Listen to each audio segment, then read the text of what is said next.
The following story is based on court transcripts, sworn affidavits, minutes of meetings, eyewitness statements, and the verbatim records of the Norris Commission of Inquiry.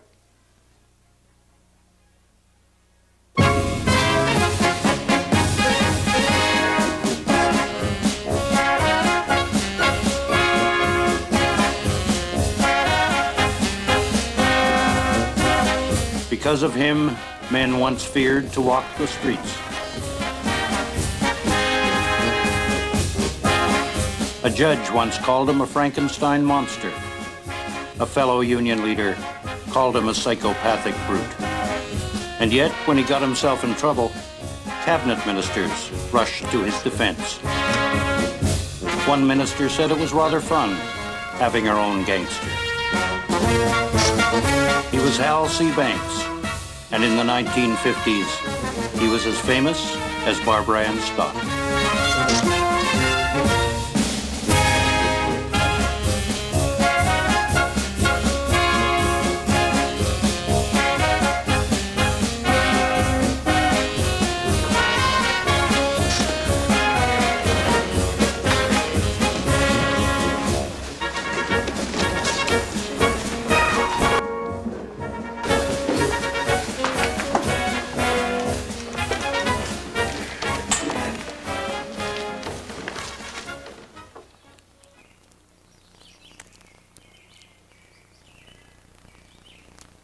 "20 miles south of the American border, on the morning of February 19th, 1949.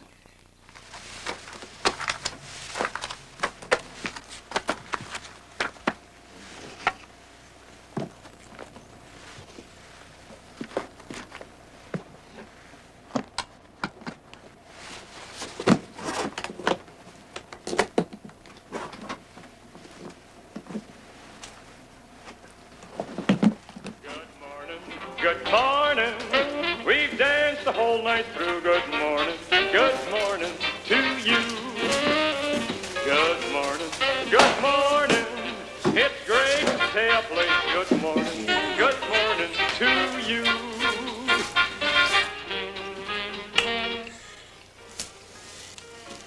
So you got business in Canada? Yeah. What kind of business? None of you. None of you. None of your business. Mind Canadian change? No, I don't mind. They got a king up there. Yeah, same king as England, but they talk like us. They like American money. They love it. Good.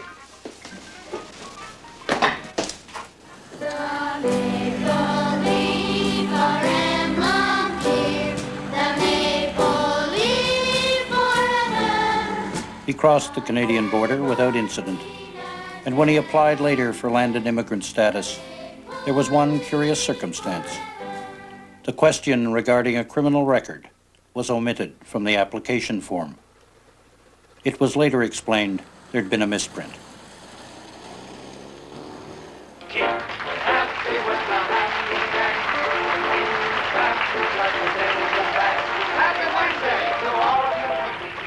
Be sure to tune in tomorrow at 1:15 when Bert Pearl and the Happy Gang come to you once again from CBC Toronto. And now the 2 o'clock news. The Seafarers International Union is expanding operations in Canada and is planning to challenge the jurisdiction of the communist-led Canadian Seamen's Union, which has been tying up shipping in Canada and around the world. An American administrator, Mr. Hal C. Banks, has been brought in from San Francisco to organize the SIU forces.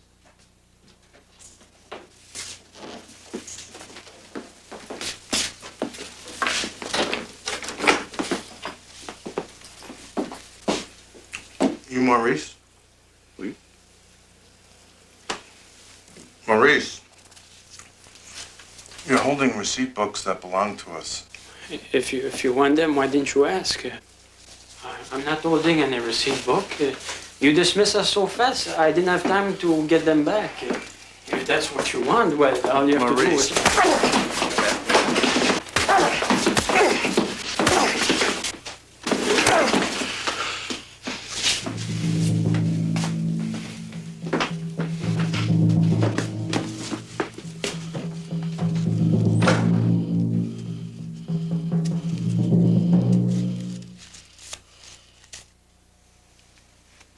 right? Morris? If anyone asks, you were trying to cross the CSU picket lines. And if you forget what I'm telling you, I expect Mr. Banks will want to have one of his little conversations with your wife. My darling, haven't even had time to get my socks from the customs house. Ha ha. Wish I could get you here right away, but you would not enjoy it here now, as I would only see you about 10 minutes a day. Have a little tank of fish in my office. I enjoy them. I am well and safe, so don't worry about me, as you know that I find my way around all right and take good care of myself. Can I help you? Yeah, how about some of these? Well, the baseball bats are $8.98 and the softball $6.69. Boy, you don't just have a team, you must have a whole league, huh? Yeah, hard ball. Do you need any balls? Balls? You kidding? What do you got in bicycle chains?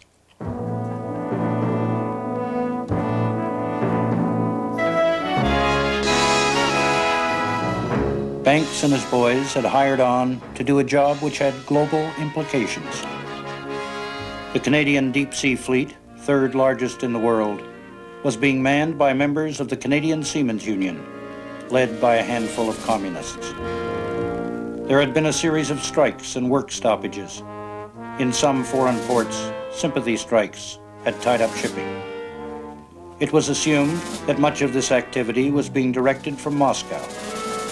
The Cold War was at its height, and Banks had been asked by the Canadian government to break up the communist-led CSU by whatever means he deemed appropriate.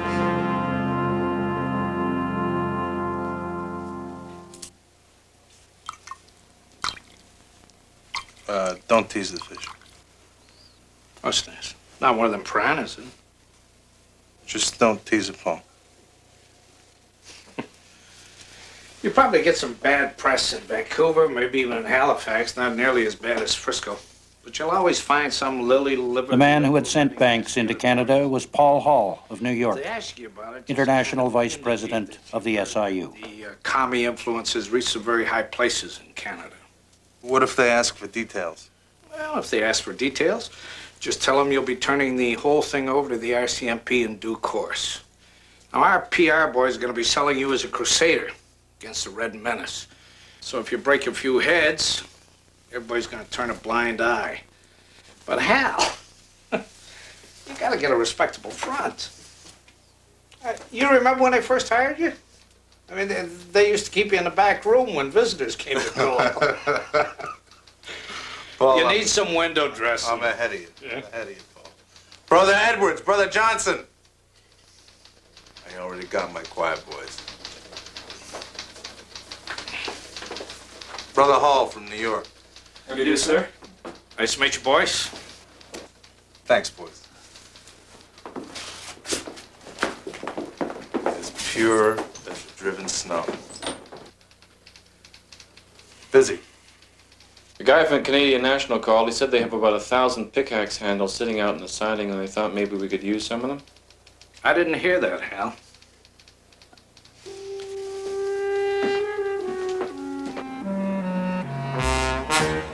The port of Halifax, where 11 ships were strike-bound, was to be the chief battleground.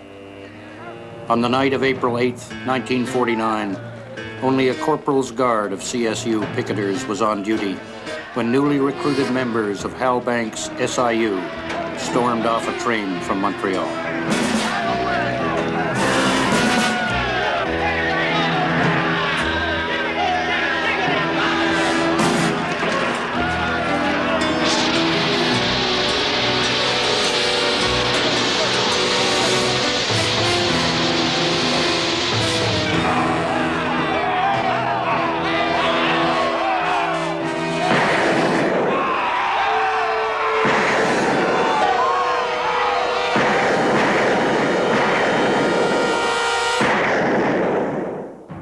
The RCMP stood guard, the shipping master signed on the new crew with no questions asked. The next day, the ship would be on the high seas. In the face of SIU goons, opposition across the country collapsed, and the few pockets of resistance were quickly mopped up. Speaking to the Toronto Globe and Mail about Canada's shipping problems today, Trade Minister C.D. Howe said, "Only time will tell whether it was a wise decision to man Canadian ships with crews from the Seafarers International." In 13 months, the communist-led CSU had been destroyed. New crews, recruited by Hal Banks and the SIU, were manning 157 Canadian ships, sailing out of every port from Halifax to Vancouver. Any communist threat to Canadian shipping no longer existed.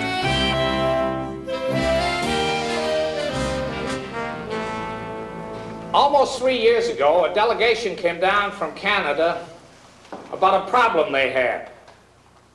These were people from labor, from business, and from government. And the problem they had also worried Uncle Sam. And they wanted to know if I had a man who could solve this problem. And I said I thought I did. And I was right. Fellow delegates, to this great convention of the Seafarers International Union, the administrator of the Canadian district of the SIU, Brother Hal Banks. When Hal Banks had left San Francisco, he had been nothing but muscle, known in the trade as a scab herder. Now he was invited to sit at head tables. Fellow members, on February 19th, 1949, I was sent into Canada by the Executive Board of the International. The Canadian Seamen's Union had orders from Moscow to disrupt Canadian shipping and, if possible, eliminate it. The labor movement on the waterfronts within the Dominion of Canada was weak to the point where we knew we could not get any help from them. Paul Hall and Morris Weisberger came into Halifax with a group of experts and fought a battle that they will long remember. The commies had Halifax completely subjugated. It was a commie-owned town. It is not a commie-owned town anymore.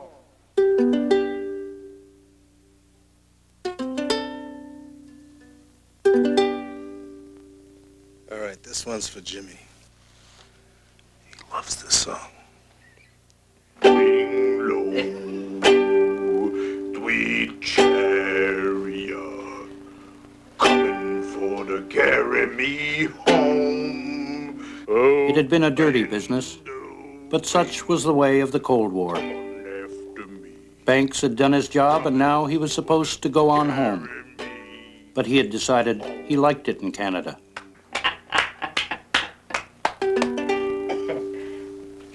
Other unions were not standing in his way. Dick Greaves, an official of the Marine Engineers, had established a working relationship with Banks. I really thought early on that, he was genuinely interested in the trade union movement. Banks was in firm control of the Seaman. It looked like quite logical to me that here we'd have unity among the maritime unions. The Canadian government was also happy to have Banks stay aboard. It was the time of the communist witch hunts, and Banks was a useful ally. You know, Dick, someday I may be prime minister of this country. But I mean a real prime minister, not like your Uncle Louis, like Sir Winston Churchill. We shall fight on the beaches. We shall Excuse me, sir, you asked me to crew up the SS Montreal City?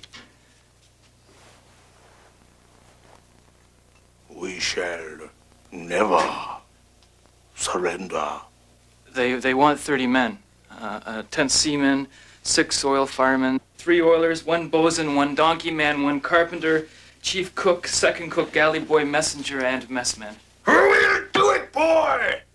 I can't. I've talked to most of those guys in the hall. I've asked them to show their discharges. Most of these men have never been to sea before. Line up 30 men, for Christ's sake. What the hell these companies want? Admirals of the fucking fleet? Banks was now manning virtually every Canadian ship sailing the high seas and the Great Lakes. In 2 years, the SIU membership had gone from 700 to 9,000. His crews were a mixed bag of seasoned seamen and total incompetence. There was only one criterion: absolute and unquestioning obedience.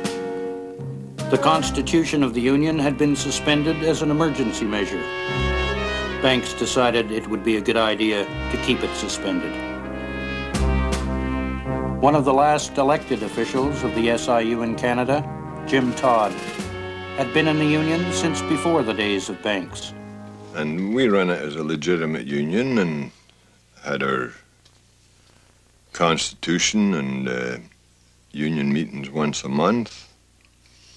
And when the Banks came up into the situation, it was with the understanding he was going to be up there for 1 year. At the end of a year, it would return to our constitution and the regular union. Jim Todd still assumed the men would have a say in the terms of their contracts. So you know whether they're living up to their end of the bargain or not. If you're not, you just give me a call or one of the other agents. Stay there. What are you doing? I'm giving them a copy of the new contract. But not on this ship. Why the hell not? Captain's orders. He told me this contract doesn't apply to us. Who's us? Reineke Lines. Whose signature is that? Captain Reineke. The owner of this ship. Right. Then how come this contract doesn't apply to you? Because Reineke says it doesn't. So you better collect these contracts and get off the ship before the old man gets wind of this. I will like hell. Mr. Reineke also told me if I had any trouble with union officials to tell him, and Hal Banks should look after them. You do that, Captain. I work for Mr. Banks. Jim Todd wouldn't be working for Mr. Banks much longer unless he learned the new rules of the game. The ordinary seaman no longer controlled his own destiny. Almost every Canadian ship owner had signed a sweetheart deal with Hal Banks. He would keep the men in line in return for exclusive jurisdiction over Canada's waterfront. The only company that refused to play along was Upper Lake Shipping of Toronto.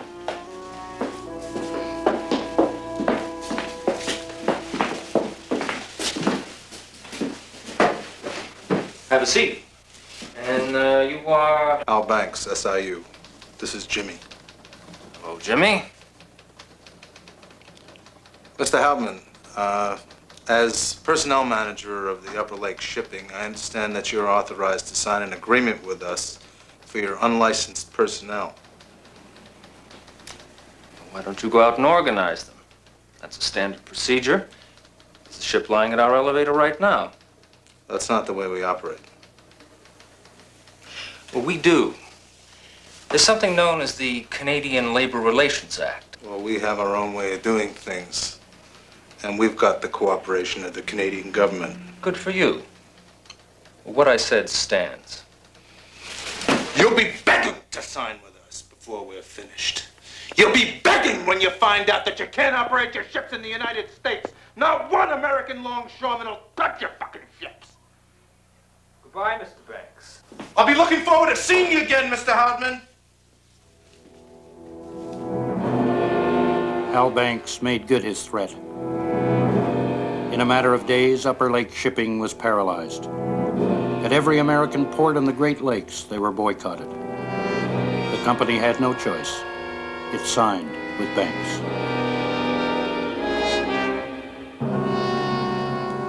Bobby Fitzpatrick wanted to thank you for the help you gave his wife and your hospitality at the hall. All right, you tell Bobby that I'm happy I could lend a hand. Since Banks had suspended all democratic processes within the union, he needed a grand strategy to keep his men in line. It was quite simple. Those who did not rock the boat were, for the time being, treated with tender, loving care. Those who caused the slightest trouble found themselves on the dreaded DNS list. The initials DNS stand for Do Not Ship. Use any excuse whatever. The name could be sent in from a cook would tell the mate that somebody was bitching about the food. His name would be sent into Banks, and that was his name on the DNS list.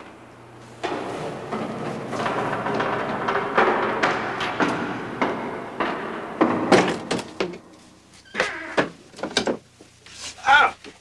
What's your name? Boss, you know who I am. You gotta get off. Get off. Why? You've been DNS'd. DNS'd? Why? Well, do you know why? Might. Tell me, for Christ's sake. Maybe I can straighten it out. All I need to tell you is you gotta get off. You've been DNS'd. Look, I've been a member of this here union since 1949. I'm paid up, and you're gonna tell me why I've been DNS'd. I ain't getting off. I'm paid up. I'm paid up right to date. Well, you're not. Your little book isn't gonna help you. You've been in arrears since 1949. That's 8 years ago, for Christ's sakes. How much did they say I owe? I don't know a goddamn cent or they wouldn't let me sail. You know that. How much? $32. I'll pay it. Not to me, you won't. To me, it makes no difference whether it's $32 or 32,000. You've been DNS'd, so get. Look, I've been 13 years on the boats. I don't know any other line of work. You DNS me, I'm dead. My wife's sick. So you go home and you take care of her. Then you come back in 99 years.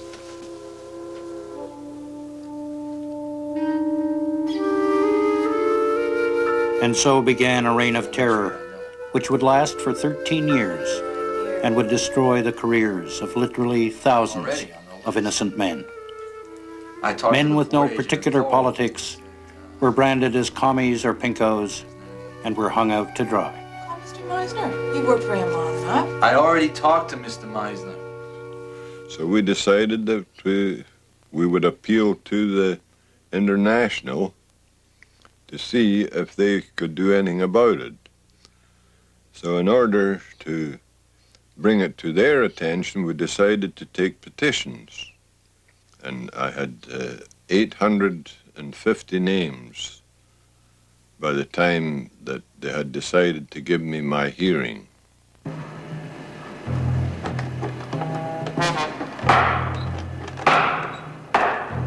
October 3rd, 1952.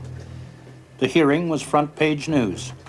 The International Vice President himself would preside. But entry to the hearing room was carefully screened. One by one, Jim Todd's supporters were weeded out. Frank? Your wife called. Said you gotta go home. Right now, go on. Come on, Johnson, get up here.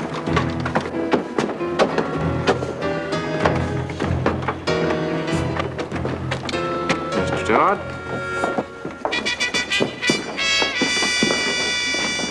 Hey, the lady from Liberty Magazine, remember me? That stuff about squandering union money on my office? My desk is only worth about $90, made of plywood.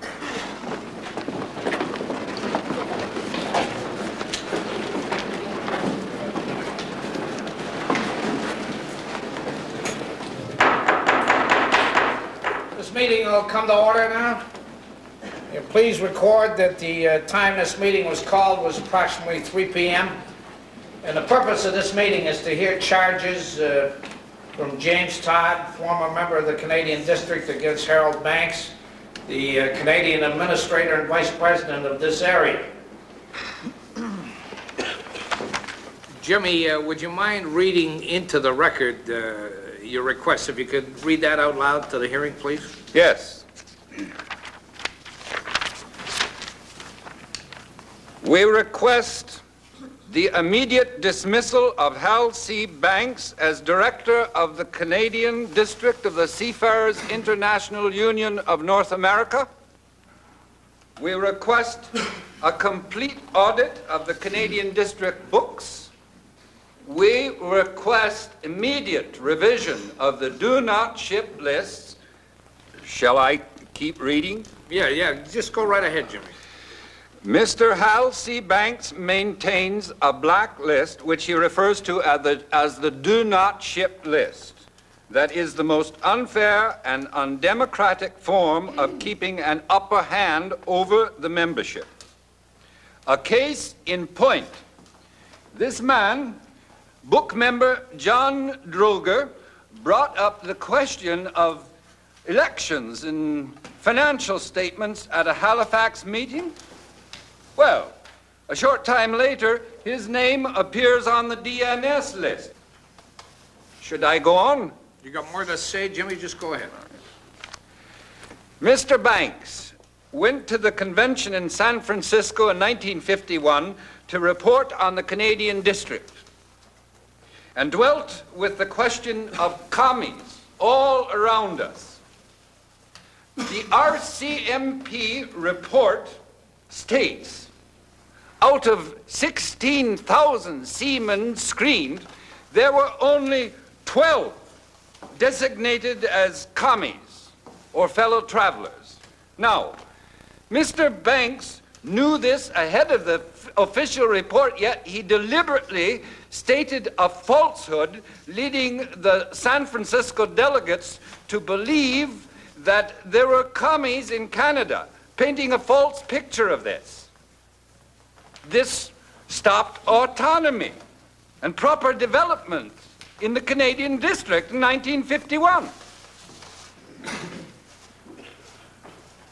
Your committee has given consideration to the request for autonomy in the Canadian District. And our feelings on this is that this is a very young district. It's composed of many young seamen. And we feel at the present time there isn't the maturity in the leadership here to combat the many problems that may come up in the Canadian maritime industry. Also, a few senior officials of other unions were invited to lend an air of respectability, but gradually it became clear that Jim Todd, and not Hal Banks, was the man on trial. He had been allowed only one supporter, John Droger. The rest were deadbeats, goons, and a few ordinary members. This was to be a lesson to anyone who dared question Banks' stewardship.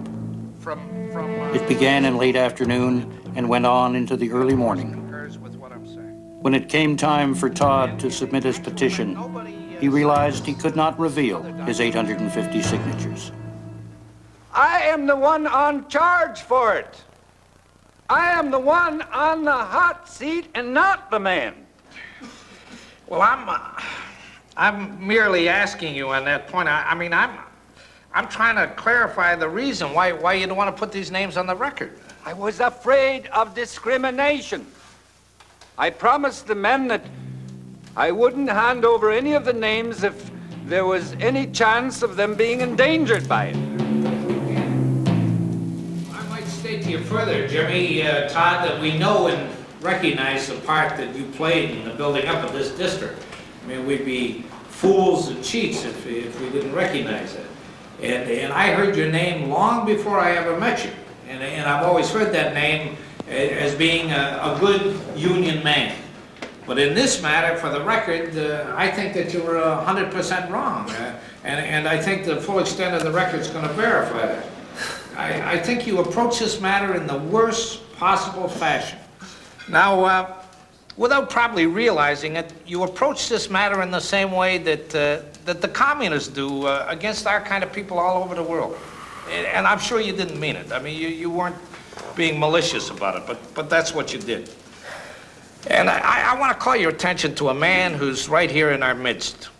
And he's a man who's got a lot of responsibility on his shoulders. And in some ways, he's been maligned.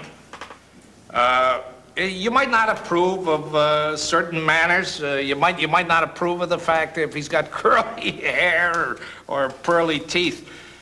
But I think what you have to realize is that this man has been living up to his responsibility for you. He's been doing the job that you've asked him to do. And that's what we're really resolving here. Has this man done the job for you? Has he lived up to his responsibility? And I'm of the opinion that he did. That's our feeling. The meeting's adjourned.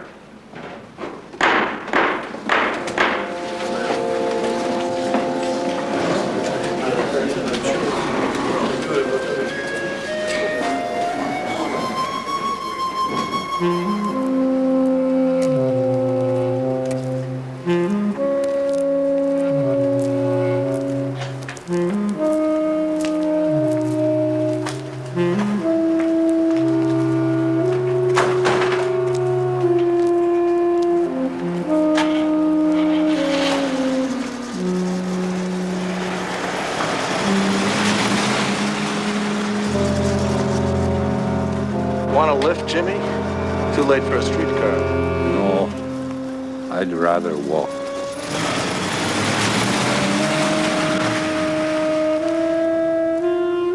The specter of Hal C. Banks would continue to hang over Jimmy Todd. Twing low, tweet chat. Banks' influence was felt far beyond the labor movement. When Todd tried to find work elsewhere, he was told he was a security risk. When, 10 years later, he helped form a union to fight Banks, two goons appeared at the door.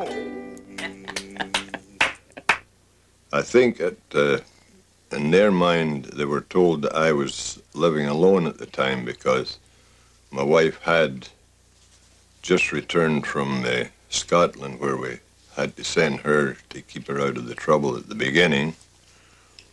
And I suppose they didn't realize that she was there. So we started to get a little argument. And at that point, the wife, Agnes, came out of the kitchen and says, Were you hearing this from the kitchen? Yes. I had just put Patricia in her high chair and put her in her harness. I didn't want her getting underneath her feet. So I harnessed her in her high chair and I lifted the pot of fat off the stove and went in and I said, "Are your friends staying for supper, Jim?" And he says, "They're no friends of mine." I said, "Well, in that case, they'll be leaving." Actually, it was a Friday night and we always have fish and French fries on a Friday night, so it was convenient at the time. Nice big pot of fat. And good and hot. They got it pretty quickly, did they? Oh, yeah, they left almost immediately. No pot of fat could save John Droger. Droger had turned out a newsletter attacking Banks and had decided to test the legality of the DNS list. Droger went to court and had a court order ordering the SIU to ship him out. So Banks' story to me was that he got a hold of Canadian national steamships. They ran a line of ships in those days to the West Indies. Is Droger definitely shipping out on the 27th? Yes, sir, Mr. Banks. Thanks. Did you find out how much cargo they need to take that ship into Baltimore? 1,500 tons? We'll get some scrap. I'm setting up a company. East-West Import Export Limited. I don't give a shit what it costs. I just want to get Droger into Baltimore.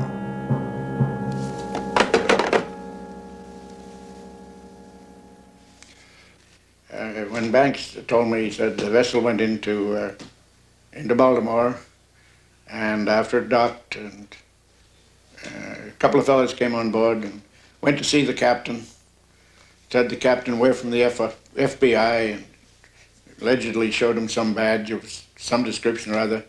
Asked, "You've got a man by the name of Droger on here. He's an American citizen. We're from the FBI. We would like to talk to him. He's a draft dodger."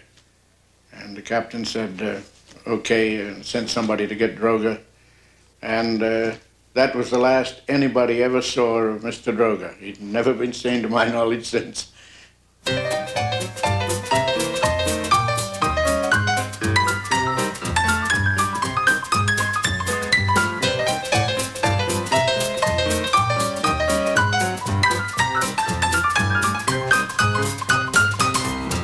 So this is the rec room. It's cute, I like it. They'll be lined up now.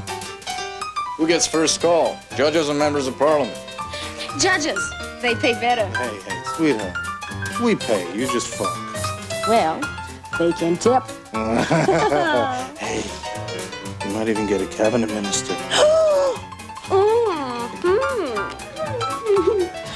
Cabinet minister? They're old. Let me show you something. Frankie, open the door.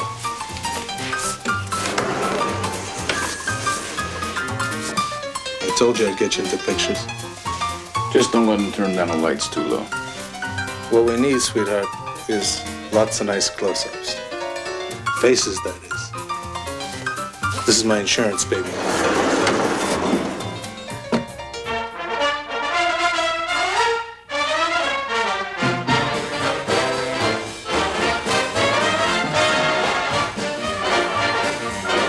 This was the Montreal of the legendary mayor, Chameleon Hood.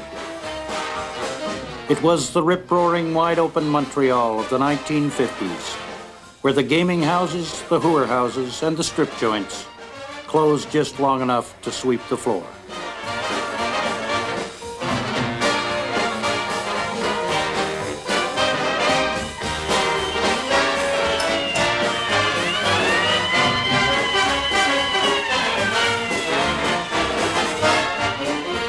It was a town where the booze could be bought for next to nothing, and so could many of the judges, the cops, and the politicians. It was Hal Banks' new hometown, and he had a ringside seat.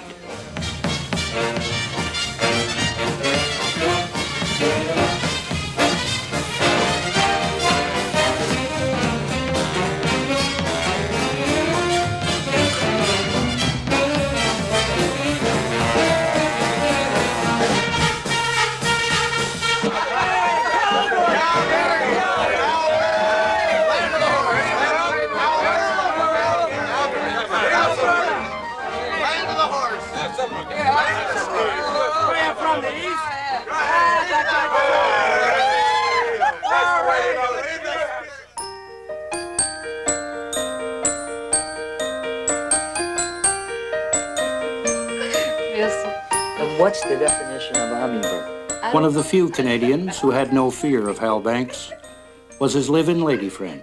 Al?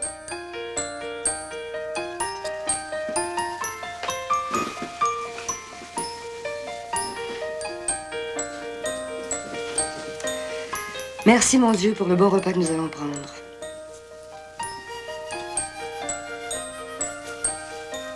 Banks called her the Tigress, and one Christmas day, Dick Greaves found out why. Santé. This is a very good vintage. What the hell is this?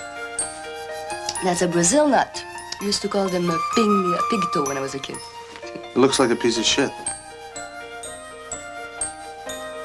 Yeah, I couldn't find any chestnuts for my stuffing, so I used this. Tastes like pig shit. You should know, you son of a bitch! J'aurais pu, moi, des dingues. I'm not your maid, you know. Speak. This is the last time I will get anything for you. When she gets this mad, she might kill me. Don't let her.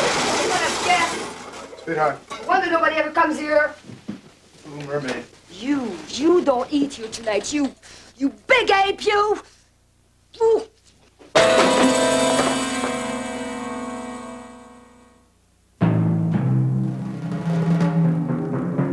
To maintain his lifestyle, Hal Banks needed lots of cash. As an instrument of terror, Banks's do not ship list had always been brutally effective. But soon it also became an instrument for raising money. New members were charged a hefty initiation fee. To make room for them, Banks simply got rid of old members, from whom he had already collected the fee. Perfectly normal human beings were branded as sleepwalkers, pinkos, perverts, or epileptics, and found themselves replaced by anyone who could afford the initiation fee.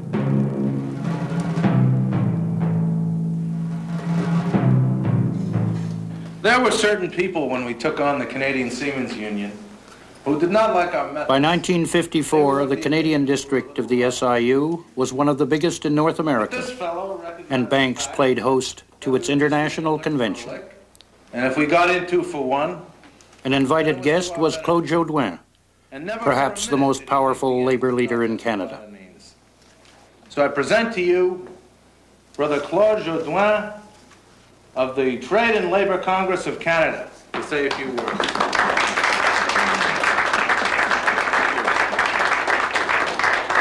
Monsieur Président, President Hall, and brothers, first of all, it gives me great pleasure to wish you a nice welcome to Canada.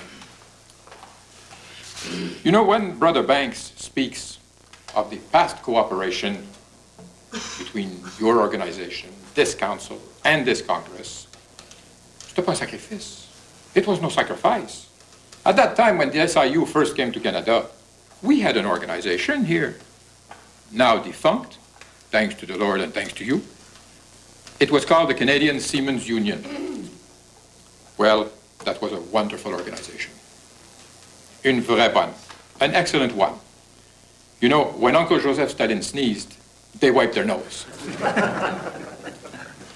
Of course, it wasn't always a ping-pong game. Huh? The football team on the other side didn't always use, like if it was in boxing, the rules of the Marquis of, comment il s'appelle? The Marquis of Queensberry. But then, as soon as they found that one SIU man could lick the whole 10 of them, c'est fini là. Game was over. As far as the Trades and Labor Congress of Canada is concerned, you can count on its support as well. And if possible, even more. If possible, that is a big word, but I know the kind of cooperation you have been getting from the American Federation of Labor. In closing, may I say, well, que le bon Dieu vous bénisse. May God bless you, your organization, in all your future endeavors. Merci bien.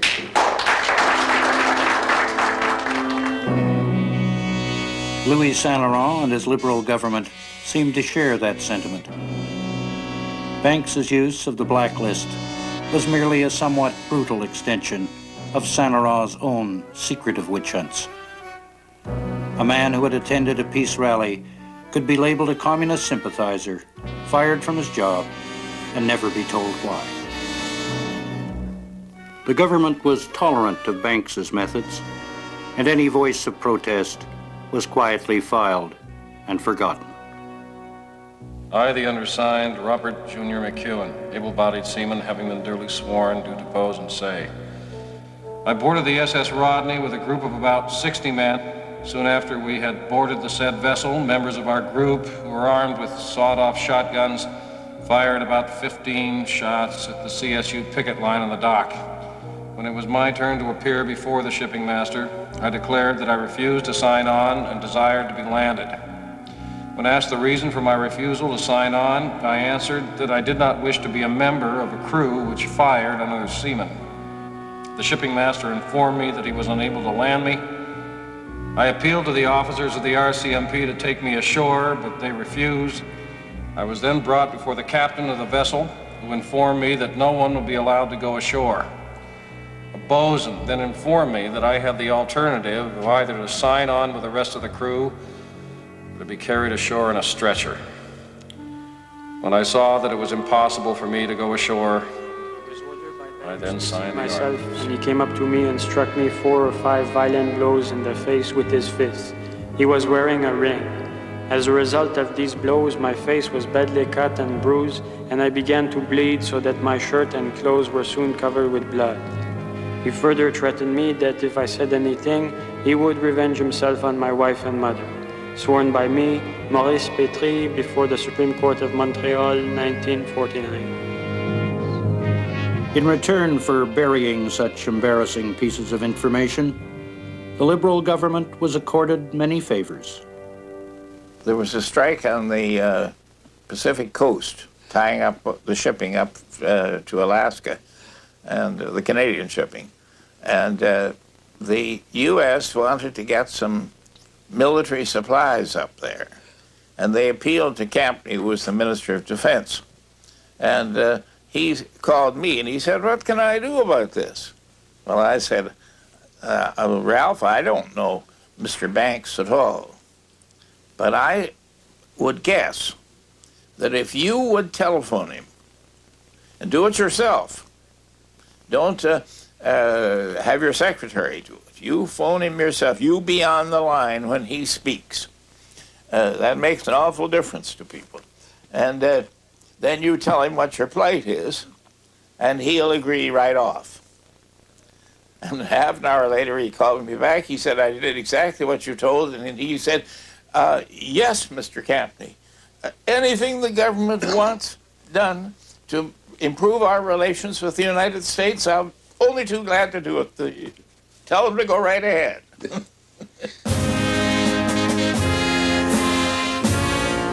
The man who had been more at home in the back alleys of the world found himself beckoned into new high surroundings. Rogie McLagan, president of Canada's largest shipping line and a governor of McGill University. Hal, how are you old bugger? Haven't seen you for days. We have decided, Mr. McLagan, that you are a goddamn commie. And we're gonna strike your ass off. Say, listen, you may not believe this, but the Law Society of McGill University wants you as a guest speaker. Oh, really? Well, they got very good taste in guest speakers. October the 10th at 8. Keep it clean, Harold. Bye now.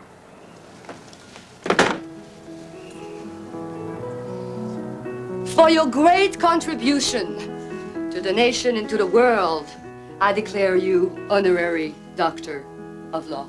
High above Cayuga's water, da-da-da-da-da, many and bunch alfalfa, the queen. You know, last time I wore something like this, I was in the Ku Klux Klan. Oh, get out of here. Come here. What? Come here. What? Got an announcement to make. An announcement?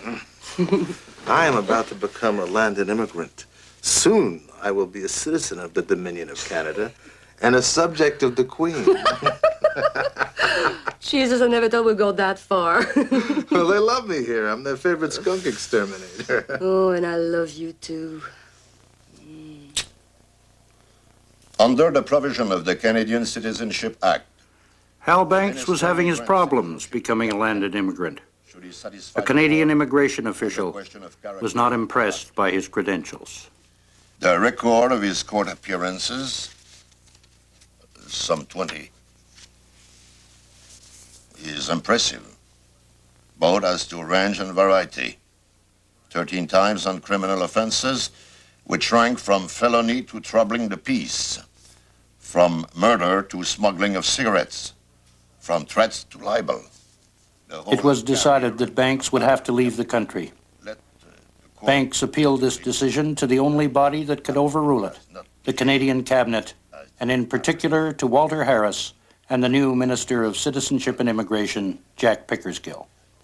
And I read the file. I found there had been one conviction for issuing an NSF check. There were a couple of other charges. He was charged with kidnapping his own child. He had visiting rights, and he had taken this child away for a drive.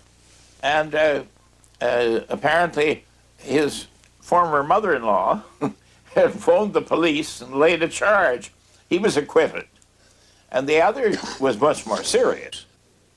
It involved manslaughter, or alleged manslaughter. And when the trial was held, it appeared that 3 men had hauled Banks out of his motor car and started to beat him up. And in the course of the scuffle, one of these fellows fell back and hit his head on a paving stone and died later in the hospital. And Banks had been accused of, by these other fellows of, I suppose, killing the fellow. And he was acquitted. He was not found guilty. Let me save you guys some time. Mr. Pickersgill did not appear to be acquainted with the circumstances of a case as contained in police and court records and contemporary newspaper reports. In the early morning of January 15th, 1937, Banks was arrested and subsequently charged with murder in connection with the death of one Oral D. Hammer. The maximum penalty was death in the gas chamber. According to one eyewitness, Banks became incensed when Mr. Hammer began speaking Spanish in a Long Beach cafe. Banks, according to the witness, then kicked Mr. Hammer to death. The key witness vanished. Hal Banks was acquitted. But at any rate, I said I'd be prepared to sign the recommendation to land him. And Walter said, well, you won't do that. He said, I'll sign it myself. And he just took the document and signed it right there and then.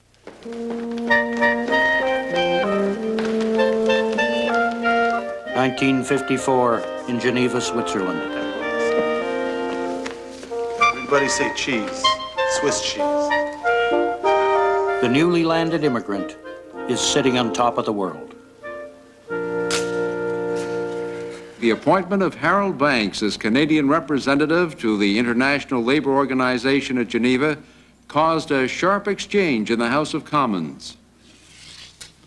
The Progressive Conservative opposition asked Milton Gregg, Labor Minister, why the Liberal government had seen fit to appoint Banks, a convicted felon, as this nation's representative to the ILO at Geneva.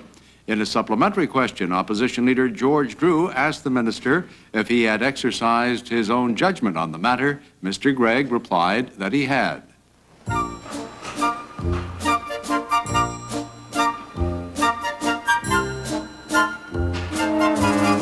Michael Sheehan was one of Banks' top lieutenants. I was on the delegation with Banks. He was on his best behavior. Oh, he could be quite a charming guy. We feel with a postcard for Canada. Yeah, that's fine. Got a pen? Just charge it to the room.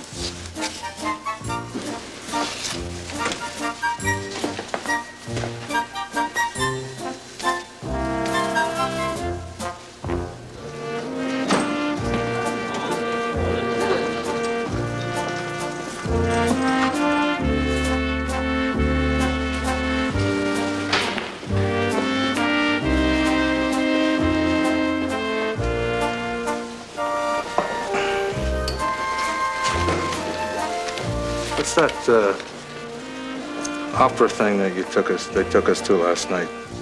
Die Fledermaus means the bat. Can you spell it? D-I-E capital B-A-T.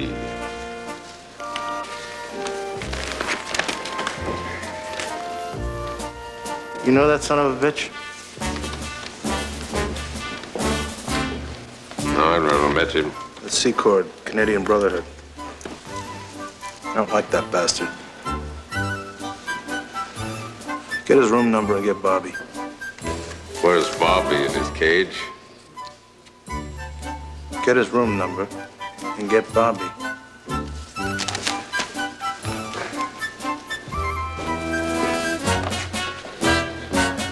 Mr. Seacord was a fellow member of the Canadian delegation.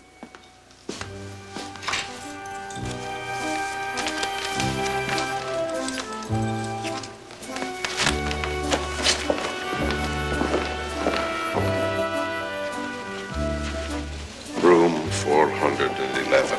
Get a room next to him. Why, Harold? Why? Because we're gonna dump that bastard. How, Harold? We wait till he goes to the bathroom, then we kick the shit out of him. If there's any trouble, and there sure as hell will be, how do we get out? There's no planes, no trains. We're surrounded by fucking mountains. Bobby, you got the room number 411? I want that bastard dumped. Mr. Seacord, in the end, was not beaten up. We are crazy to... Perhaps even Banks realized that the Minister of Labor would not approve. I couldn't believe that that he would continue on in a gangster-like and goon-like fashion. It wasn't necessary. There was no logic in saying you start go the muscle route when you don't have to. There was no threat to Banks. Absolutely none. Bastard. Son of a bitch. He comes in here, he eats my meals, and he begs me to put his son on a ship. Nobody eats my bread and then treats me like that. Who? Who are you talking This about? bird Walsh. Now he's down on the ships, he's calling me a gangster and a thug. You think I should put up with that? Here, read it. Get Casper in here. You met Casper? Yeah, I've seen him around. He's hard to miss. Yeah, he used to work for the Teamsters. He used to be Dave Beck's bodyguard. Yes, Mr. Banks? I got a job for you, Jack. You got any money? A little. All right, you're gonna be out of town a few days, so I want you to get some expenses from the bookkeeper. But just expenses. We'll take care of the job when you get back. Who's the lucky guy? Richardson, get in here. A guy named Walsh. I want you to put a head on him. Captain Walsh. You don't know him. He's an organizer for Masters and Mates. I got a report from Thorold. Walsh has been bad-mouthing me on the ships. I want you and Casper to do a job on him. Don't know if I recognize Walsh if I saw him. Well, Karsh knows him. Take Karsh with you. And stay away from the union halls. I don't want either of you seen in the area.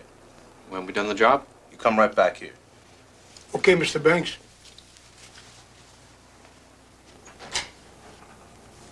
Casper's big enough to kill a guy. He's an expert. Well, I said I went over, and which is true. I went to see Captain Delorier, who was a confrere of Captain Walsh's, and I said to him, get a hold of Walsh and tell Walsh to watch himself.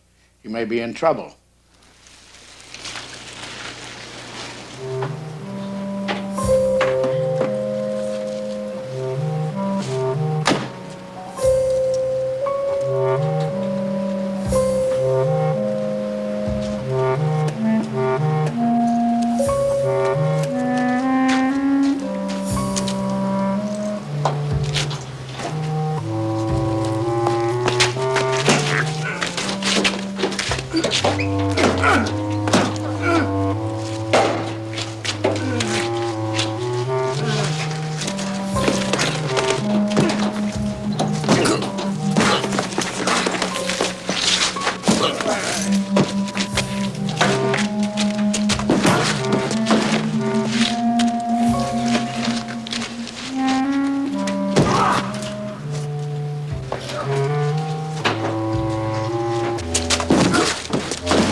But Hal Banks' empire had started to show some cracks. Michael Sheehan could no longer stomach his old boss.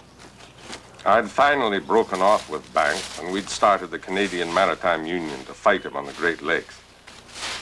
That's him.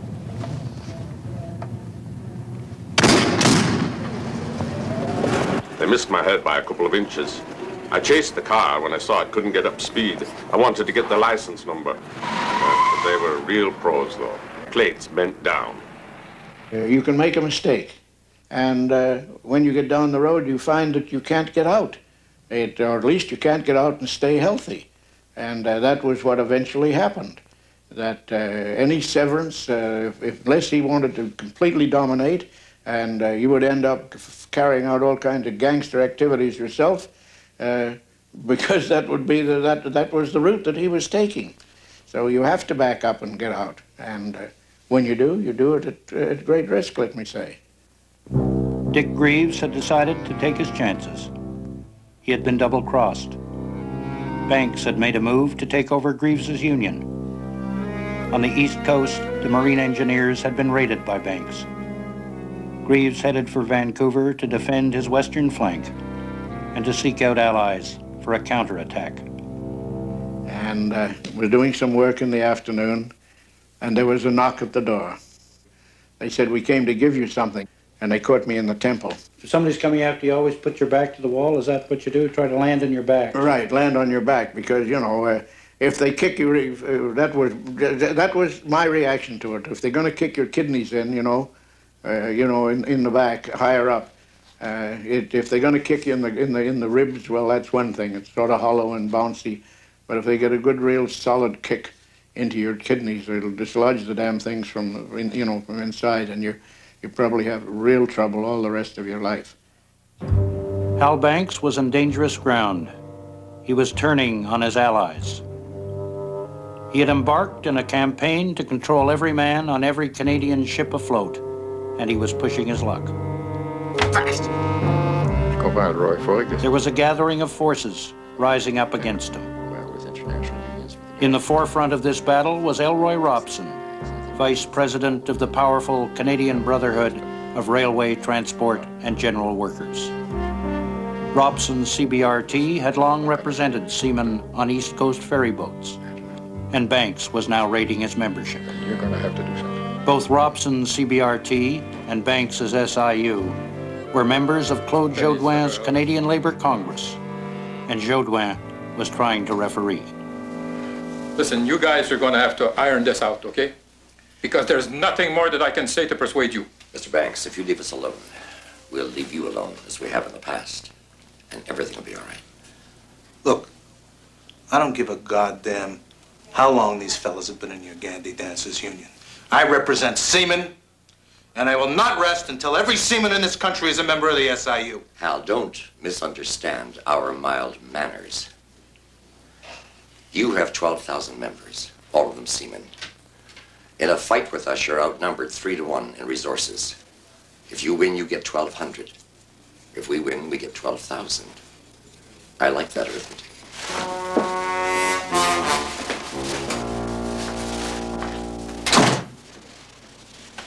You know what, Roy? I hope that you were just making a point, about going after his members. What point are you making? You're not going to get any support for any raid on the SIU. Even if they raid us? Oh, come on, Elroy. Do I have to spell it out for you? 80% of our unions are members of the AFL-CIO. The SIU is a member. In a fight with the SIU, it would be very difficult for me to side with you in a jurisdictional battle. Because we're a Canadian union? Oh, come on. I'm as Canadian as you are. Look, I know you're asking me to help yourself out of a problem. And yourself. All right.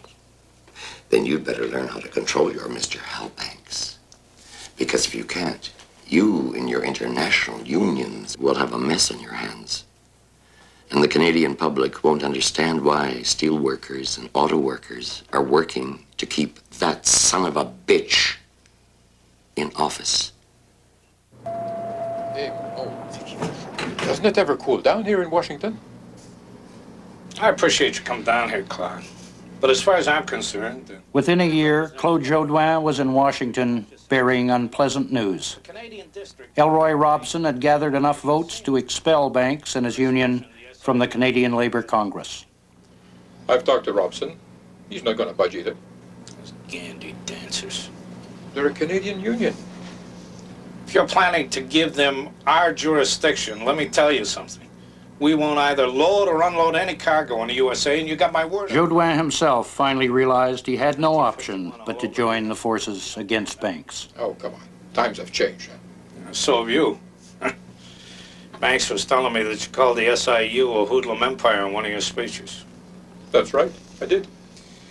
So, don't come and ask me for any favors.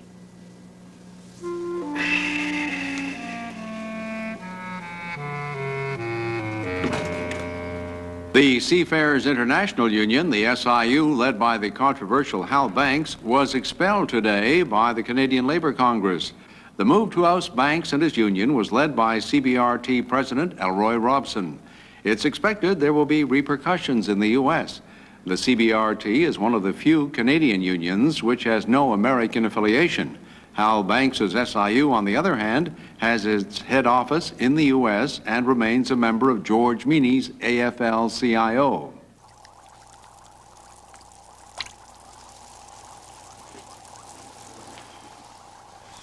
So, are you still in business? So, what's the matter with your fucking country? You invite me up here, I do your dirty work, I clean out the commies, and then you crap all over me. You're a smart boy. Why aren't you down in the States? Any work in New York? I'm good at my job. No, you just stick with me for a while. Nobody's running me out of this country. We are still in business, my friend.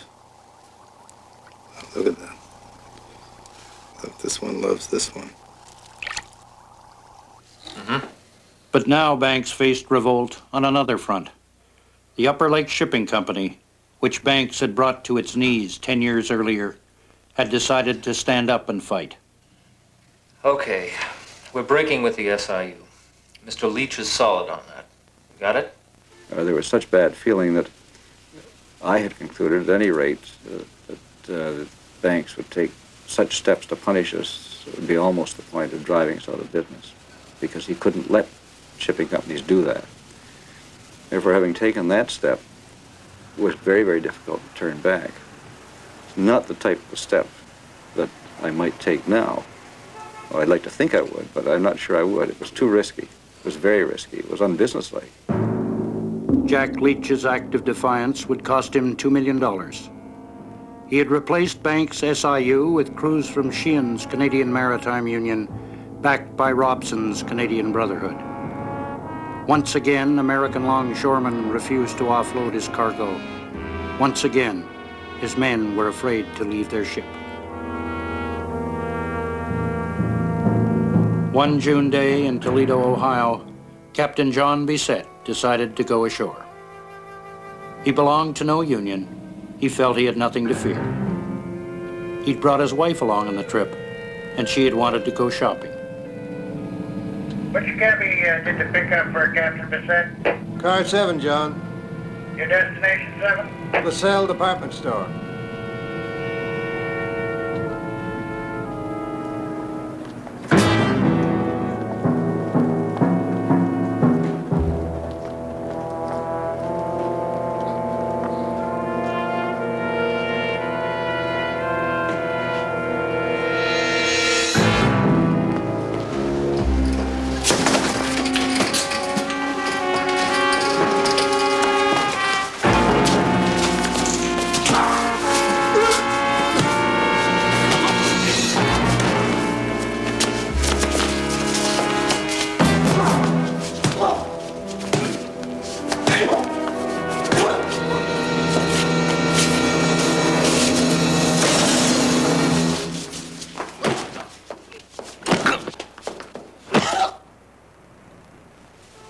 Did you attempt to discuss this at any time with government officials?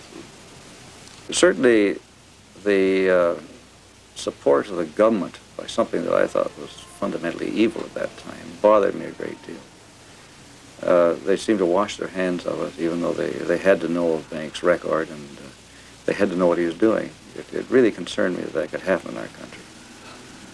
Elroy, I received a wire from the Minister of Labor, and he says it's out of his hands. It's under provincial jurisdiction. Typical Canadian bullshit. Elroy Robson was also getting no government help in protecting his men. Does he acknowledge? John Diefenbaker had swept Banks' old liberal pals from office, but it didn't seem to make any difference. So you're not going to get help from the Canadian government, the American government, or the AFL-CIO? I've wired Diefenbaker. In the wire, I said, if you can't protect government employees, I will. Include. I bloody well will.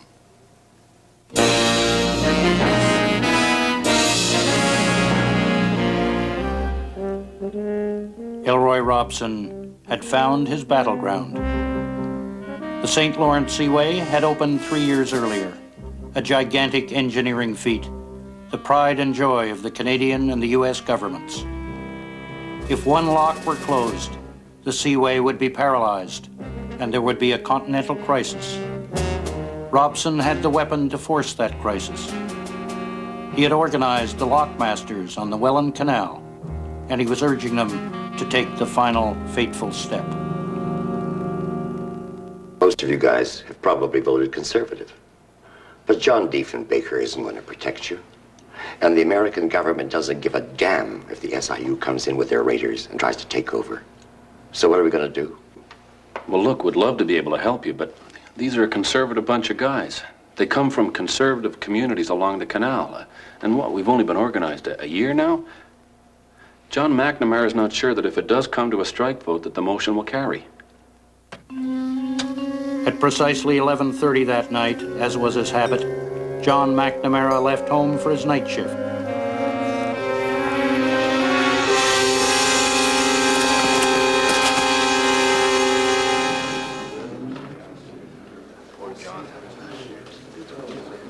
Our guys in the Seaway might not have struck, but on the evening of the vote of our members, they beat up our local president, a lockmaster on the canal named McNamara. So you vote. It seems in this country it's okay to spill blood on the waterfront, but you don't do it on a freshly mowed lawn. That touches a nerve.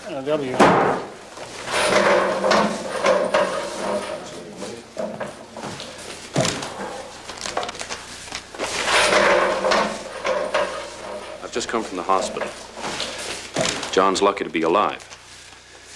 He needed 65 stitches in his face. They used his garden shears. I know some of you men have been leery about engaging in what could be called an illegal strike. I know for some of you that goes against the grain. Anyone who still feels that way should go have a look at John McNamara's face. The motion is already on the floor. That Local 212 of the Canadian Brotherhood of Railway, Transport, and General Workers engage in retaliatory action against the SIU. All in favor? Aye.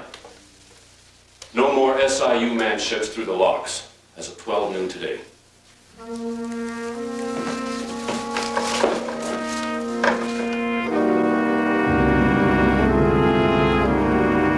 Within hours, Hal Banks had retaliated. If his ships weren't getting through the locks, no other ships would.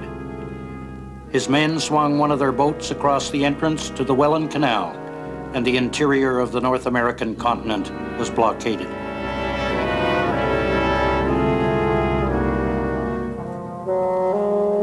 The Canadian government went into emergency session. The Seaway strike has lasted only 36 hours, but has already seriously disrupted shipping into the Great Lakes. This afternoon, the strikers agreed to lift the pickets when the Prime Minister announced that a commission of inquiry will be convened to examine the activities of the Seafarers International Union under Hal C. Banks. The commission will be headed by British Columbia Appeal Court Judge T.G. Norris. Some observers are wondering whether anyone will show up to testify about alleged misdeeds on the waterfront. In several court cases involving the SIU and Mr. Banks, key witnesses have failed to appear. The guy called yesterday. He found my letter on file. What do they want from you? They want me to testify. Well, how much does it cost to go to Ottawa? They're gonna pay my way. Those commissions are all the same. A lot of lawyers make a lot of money and nothing ever changes. And there's a knock on the door and I get my kneecaps cracked. Don't go. I don't know. My main function was to look after the witnesses, which meant that whatever town they were in, then we had to arrange for rooms for the witnesses. And one of my jobs was to make sure they had a nice white shirt or a clean shirt on and were respectable looking before they went into the courtroom.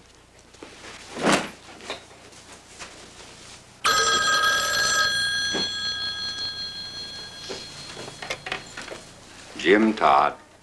Jim Todd of Port Colborne. Yeah, James Todd. Jimmy, if you value your kneecaps, you better get on back to Scotland. You won't have no pot of grease to save your ass in this town. You bastards think I'm going to run and hide now. I'll see you in court.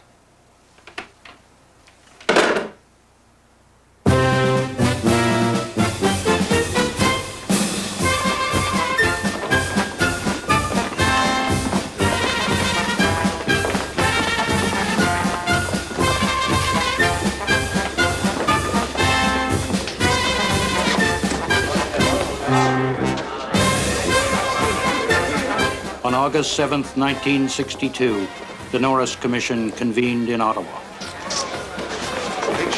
Big show. Hi. Good? Good, thanks. Oh, autograph. Mr. Banks, over This here. way, Hal. Could you look over here, Mr. Banks. Comments. Just speak to this lady. He'll give you all the comments. There was not only the question of whether any witnesses would show up. There was a question of whether or not this commission of inquiry would be used in the traditional Canadian manner, to cloud the issues and delay the findings until the general public had forgotten what it was all about. To look as good as they can as well for the court. Our boys are going to look better than any of these. I hope so.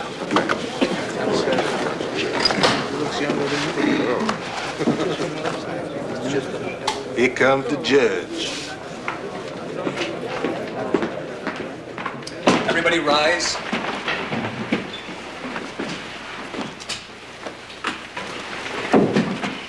The choice of T.G. Norris as commissioner indicated that this inquiry would be legitimate. The judge had a reputation in British Columbia for dedication and integrity. Mr. Banks, would you take the stand? The lawyers who had pressed the case against Banks were skilled, seasoned, and deadly serious. They would have to draw on all their skills. Hal Banks had been in a witness box before, Tell the truth, the whole truth, and he'd and nothing but beaten the truth. almost every rap.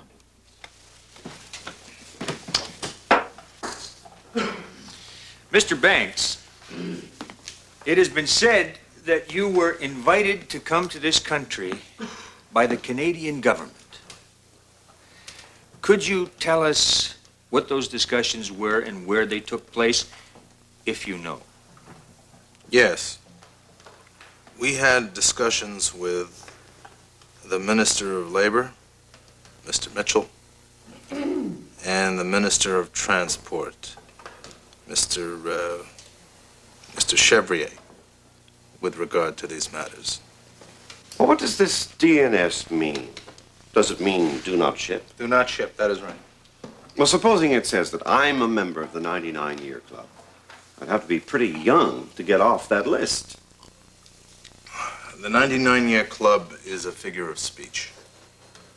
Just because a person has been recommended for the 99-year club does not mean that he cannot ship for 99 years, Mr. Dublin. I put it to you that those recommendations had to be submitted to you. Every one of them. Every one of them. And if a person is designated as DNS, he is immediately removed from the ship. That is not true. If the recommendation was for a man to be DNS'd, once you put your stamp on it, off he goes. That is not true, and you have no evidence to that effect. Well, don't tell me what I have. I will put to you what I have. You could not have, because it did not happen. We have a form signed by Mr. Sheehan, stamped by yourself, recommended for the DNS list. Signed by myself? Your initials, HCB. I have an exhibit stating the following persons to be put on the DNS list. Well, there could have been a form mix-up, could have been any number of things. These forms are mimeographed in great quantities, Mr. Dublin. Well, do you not think it's fair to say that your members fear being classified as DNS? If it were true, it would not be a good situation. But there is not one substance of truth in what you have just said, Mr. Dublin. It's not for you to say, Mr. Banks. It is for me to say, because I know. I am there every day, Mr. Dublin. You have jobs to sell. That is not true at all. You run a hiring hall. I can't get a job in this country without going through the hiring hall.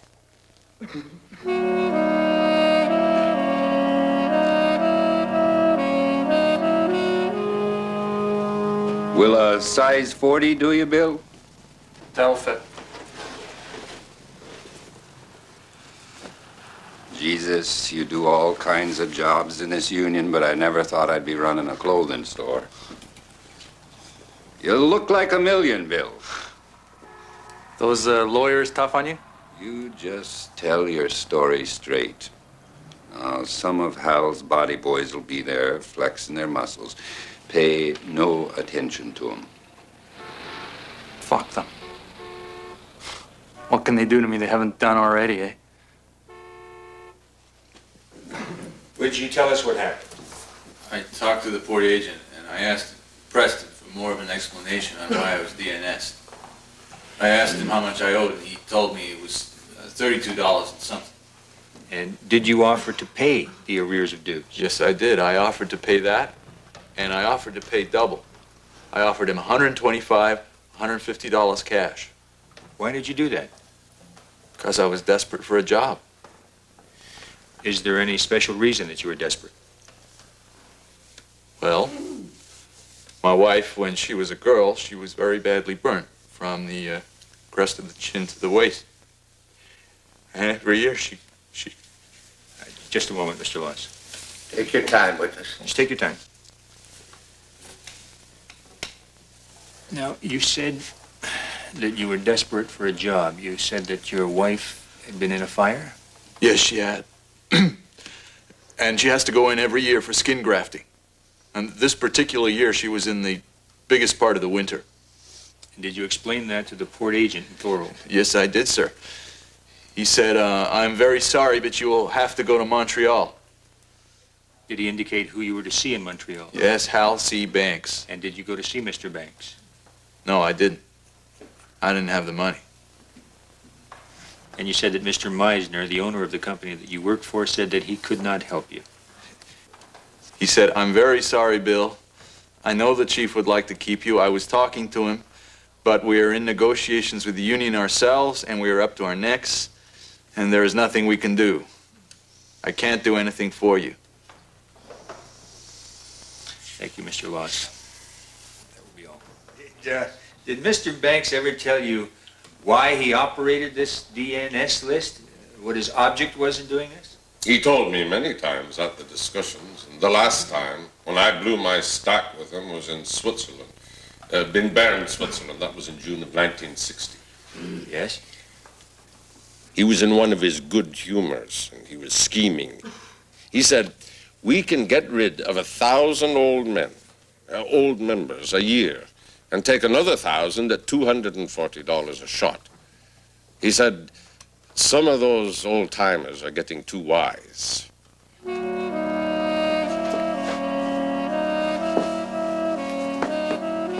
Billy, take a letter.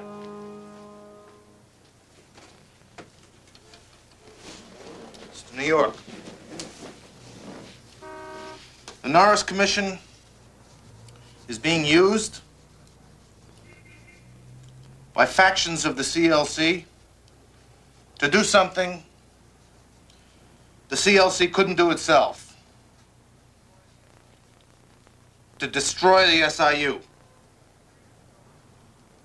We are in serious trouble if we are unable to bring out our own side of this, because it is obvious a lot of witnesses are lying like hell at the commission.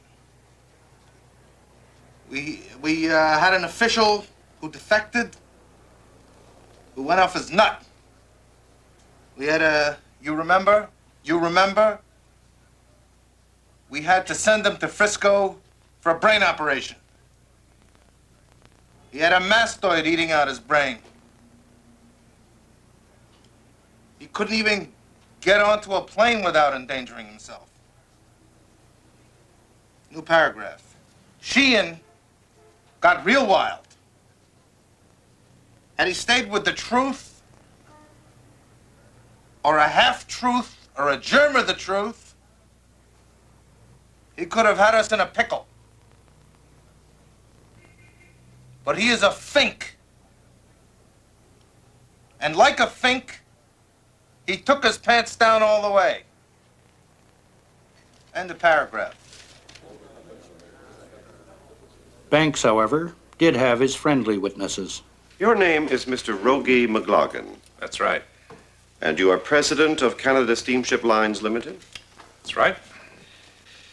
Mr. Dunkerley of your company has told us that by and large your relationship with the SIU has been of a fairly highly satisfactory one over the years. Do you agree with that? No, that's true. And apart from some isolated situation in 1954, you have not had any strikes. No, I think that is correct. I think it's only fair to say, Mr. McLaughlin, that your relationship with the SIU is unique in the sense that it is a good relationship that has developed as compared with the other major lake carriers.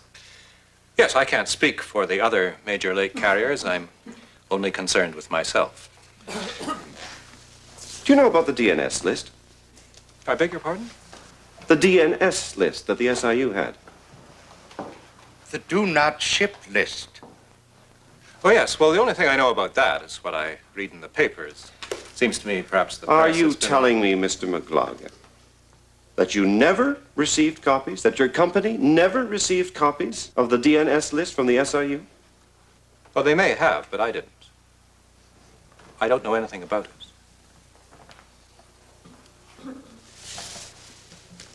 I believe you endorsed Mr. Banks. You do know Mr. Hal Banks.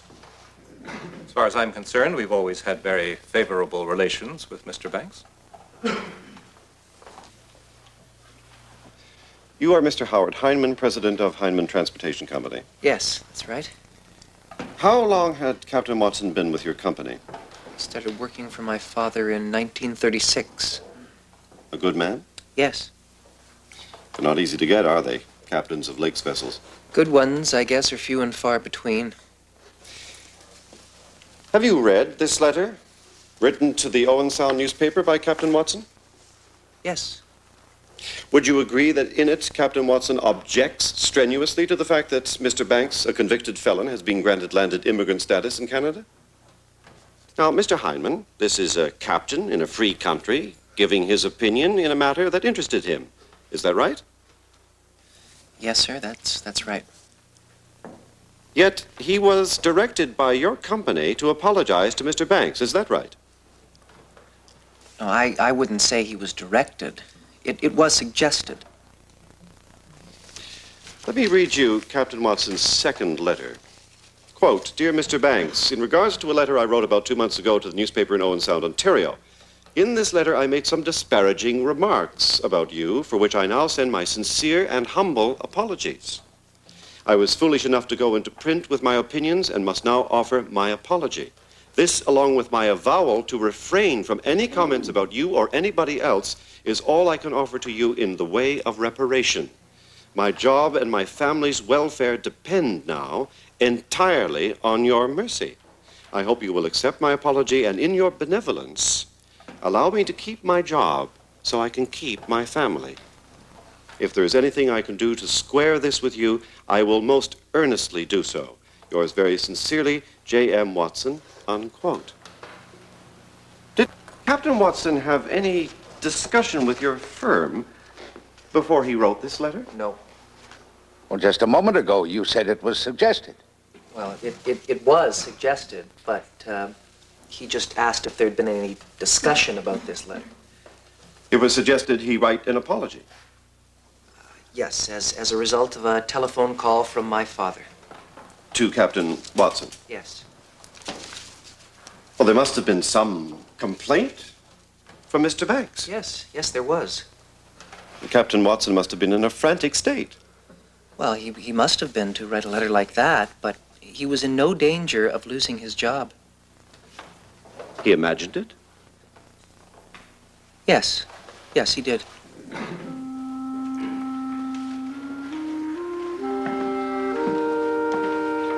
If the ship owners were being embarrassed, so were most of Canada's labor leaders.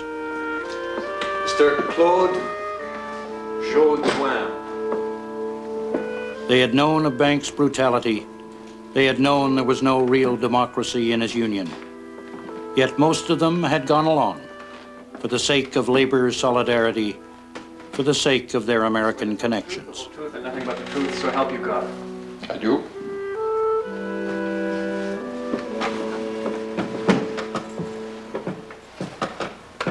Well, Mr. Jaudoin, we turn to your relationship with Mr. Banks. Well, you know, Mr. Dubbin, nobody is perfect in this world. And we all make errors. I make errors. Well, I'm going to talk about one of them now. Yes, good.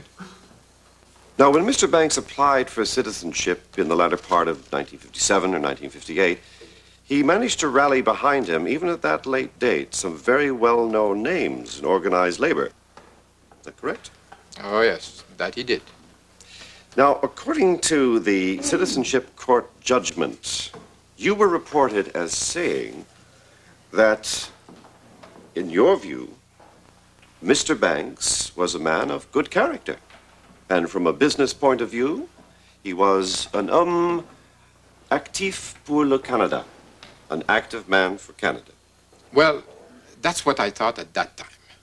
Well, that was very, very high applause for this man. That's right. And that is why I told you, Mr. Dubbin, when I make error, I make a good one. Thank you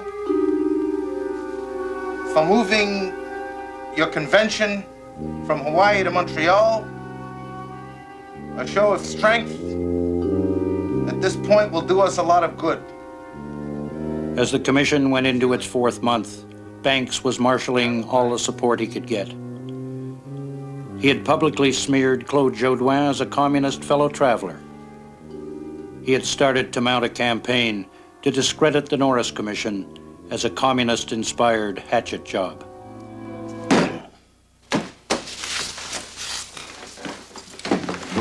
When the court asked the SIU for its documents and files, there were delays and excuses. But when the do-not-ship lists were finally produced, there was documentation to prove that at least 6,000 men had unjustly lost their jobs. The misuse of union funds, which might have shocked another hearing, actually provided light relief. And on February 1959, there was an expenditure of $2,896.70. I suggest to you that was to produce a shiny new white Cadillac. Yes, a big, long one. A long one? That's right. On February 1960, we have an expenditure of $3,034.70. What color was that one? I think that one was white, too. That was white. That's right. January 1961, $3,427.30 for a white Cadillac. They were a little shorter that year, weren't they? It had 4 wheels and it was white.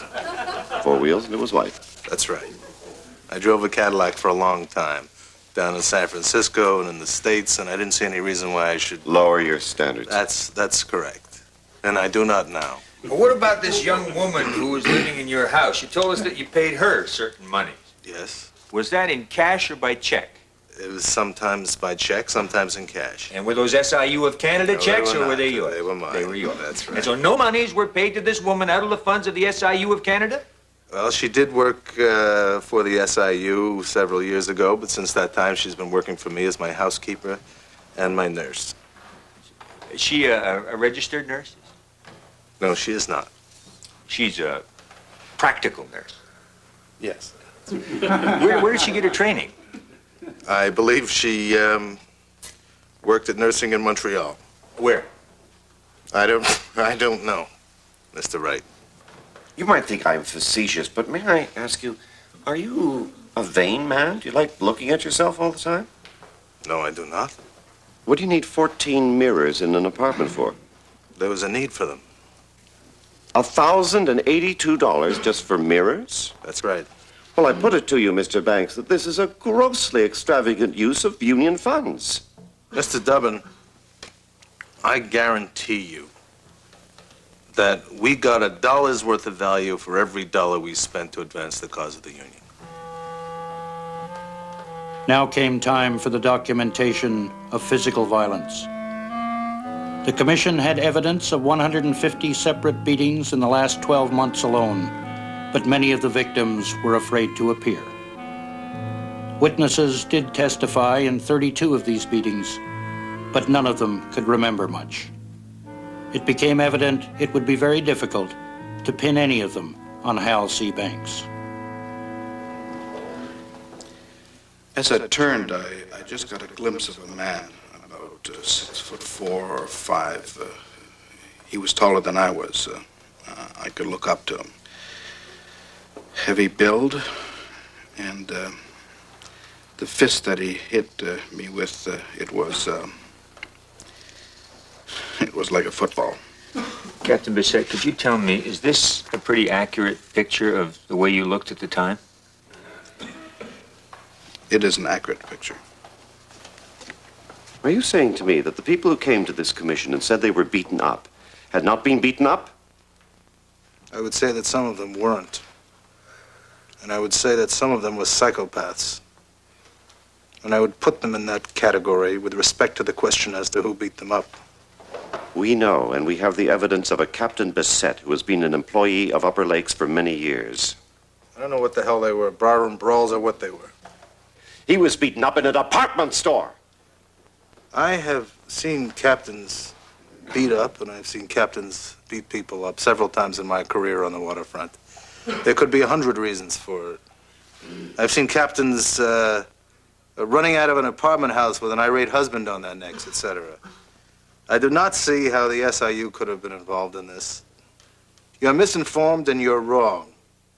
In a very short time, people, many of them, have been very badly beaten, not on picket lines, but sought out in their homes, in restaurants, or on the streets. All these people who say they didn't have anyone who could have it in for them, oh no. The only explanation they could give was that it must have something to do with the dispute between the SIU and Upper Lakes. I've only told you a part of it, but wouldn't you call that organized violence and mayhem?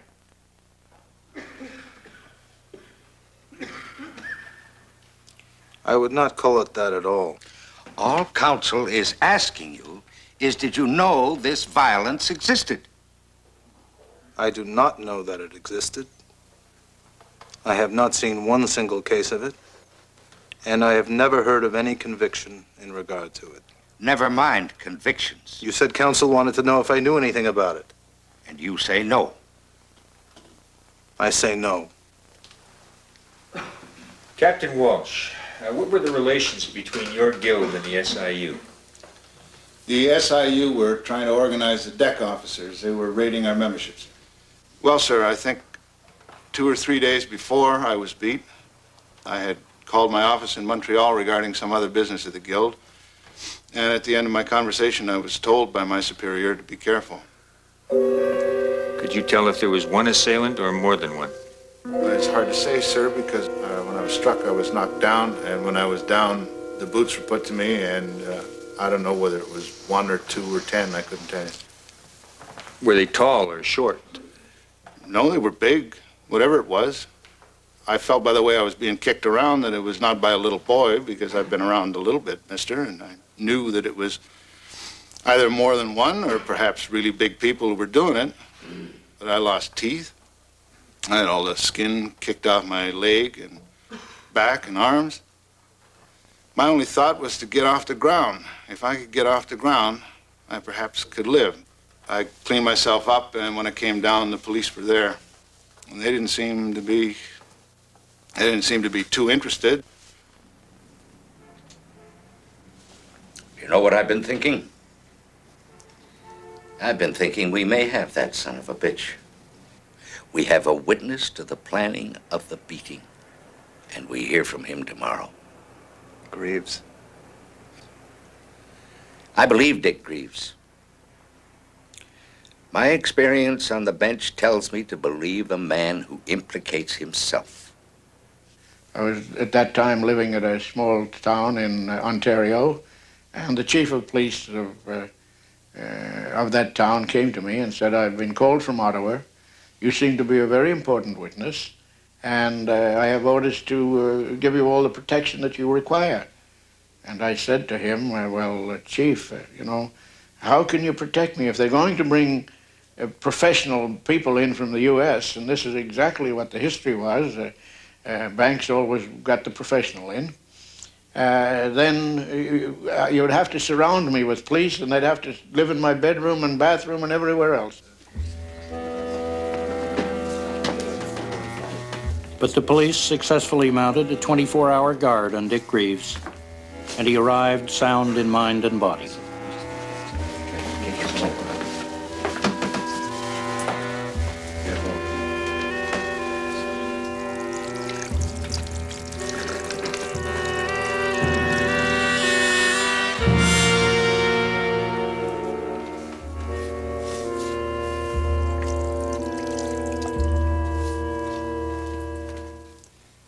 Mr. Greaves, do you have any direct evidence that Mr. Banks was involved in any of the beatings we've discussed? I have direct knowledge of one such beating, the beating of Captain Walsh. I was present when Banks ordered Casper and Richardson to beat him up. What did he say, precisely? He said they should put a head on him. Did you instruct Mr. Casper to go and beat up Captain Walsh? No.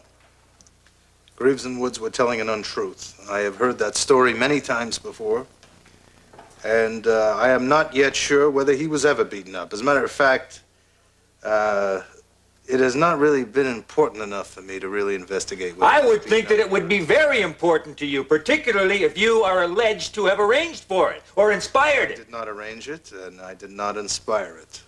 Captain Walsh and I had no trouble. As a matter of fact, a very short time prior to the time that Captain Walsh was supposed to have been done in, he was in my office, and I did Captain Walsh a favor with regard to his son. Yes, he told us about that. And furthermore, I do not operate on that level. I have been in the union business for too long to operate on that level. Well, what do you mean by that level? On the level of violence. And that's the best answer that you can give us? It's a responsible statement by a responsible trade union leader.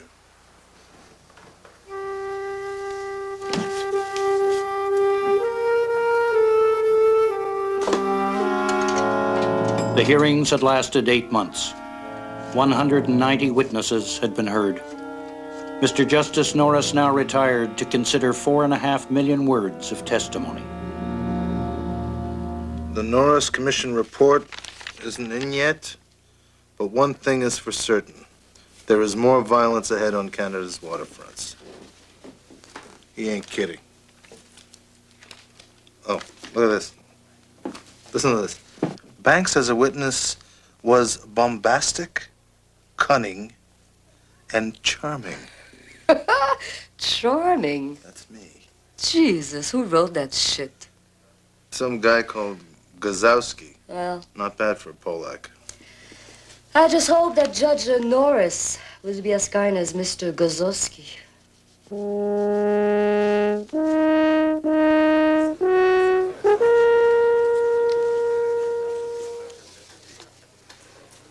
After 107 days of testimony, we reach certain inescapable conclusions. What all this is about, the lawlessness, the unlawful picketing, the intimidation here and in the U.S., all this was not to right any wrong, still less to assist seamen. It is simply part of an irresponsible campaign to maintain one rapacious and violent man, Harold Chamberlain Banks, in power as a dictator. Banks is capable, decisive, egocentric, intolerant, and ruthless. He is of the stuff of the Capones and the Hoffas. He is a bully, cruel, dishonest, greedy, power-hungry, and contemptuous of the law. In his mouth, the use of the word democracy is sheer blasphemy. For him, the big lie and the failure to remember are ever-ready weapons and shields. It was at any time within the power of Canada Steamship Lines, the largest shipping company on the Great Lakes, with all its strength and influence, to accomplish much by taking a positive stand on the side of law and order. They not only did nothing, but gave support to Banks, the lawbreaker. In this generally law-abiding country where we boast of our culture and our freedom, decent citizens were afraid to walk the streets and were afraid to take a stand in support of their rights. Witnesses came to give evidence, still bearing the marks of beatings. Some were crippled or marked for life. Others were afraid to give evidence before the inquiry because of the threat of violence, expressed or implied. This was Banks' mentality, a gangster mentality. And in his personal history, we can see the circumstances that might have contributed to his brutalization. Prison, and a generally harsh existence during his formative years. But what are we to say of those who supported and protected him here and in the United States? Respected businessmen, labor leaders, and above all, politicians. They have no such justifying circumstances in their past. And yet, they aided and abetted him at every turn, and thus share in the responsibility for his crimes.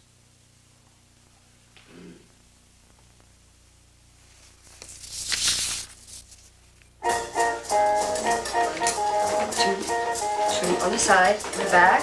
One, move. Okay, that's good, that's good, that's good, that's good, Al. Come on. Whoa, hey, we got visitors. Come on in, boys, my door is open.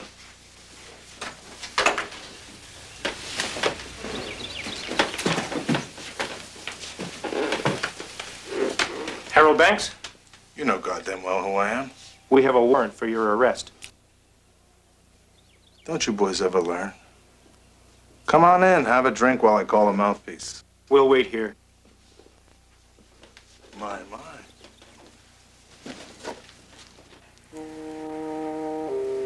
I never got mad at Captain Walsh. Hal Banks was brought before the Quebec Court of Sessions of the Peace, charged with criminally conspiring to cause bodily harm to one Captain Henry Francis Walsh.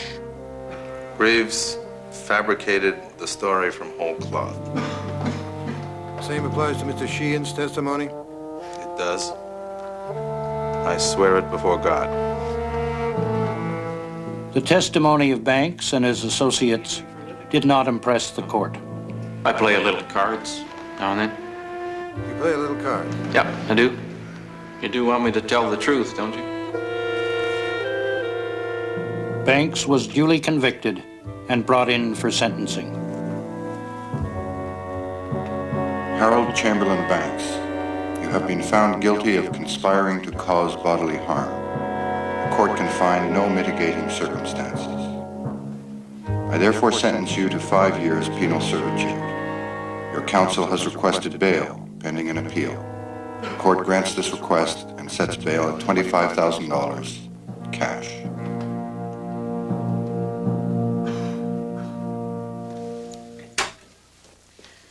Hal?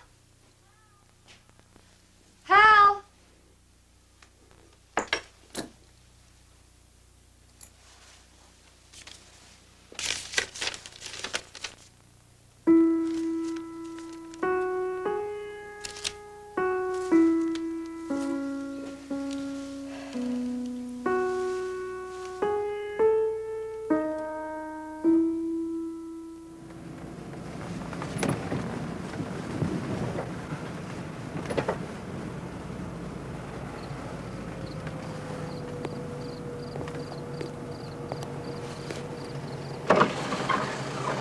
Citizenship?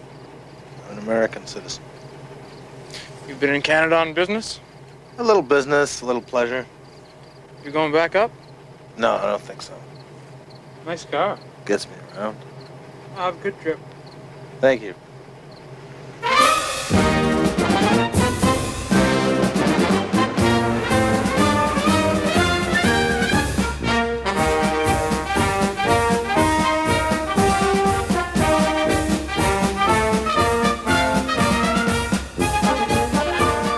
When Hal Banks jumped bail, he had good reason not to worry.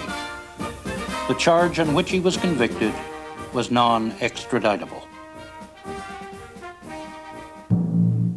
The province of Ontario decided to lay a perjury charge against Banks. This was an extraditable offense. After 4 years of legal argument, a New York judge finally issued an order of extradition.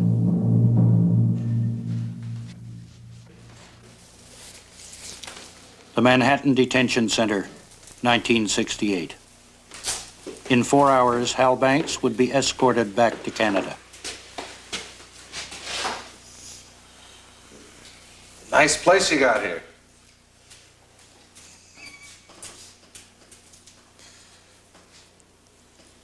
Gentlemen, if you don't mind, your prisoner has to make pee-pee.